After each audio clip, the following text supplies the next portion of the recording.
Сәлем достар, бүгін біз тез әрі оңай жасалатын пицца жасайтын боламыз. Алдымен каналға тіркеліп, лайк басып кетіңіздер.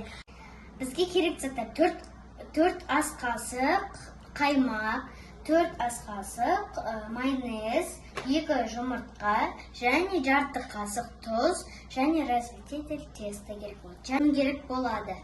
Енді біз осы заттардың бәрін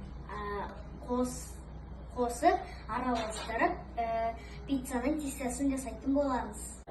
Пиццаның тестасы дайын және әрі сұйық болады.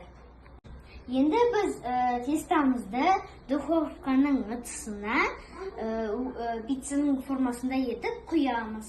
Біздің тестамыз дайын, әрбір адам өзінің қалағанша заттарды қосады.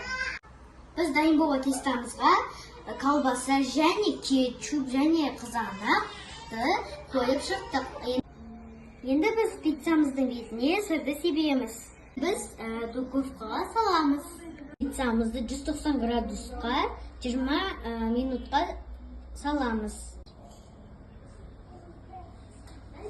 Сонымен достар, біздің пиццамыз дайын. Каналға тіркеліп, лайк басып кетіңіздер. Сау болыңыздар.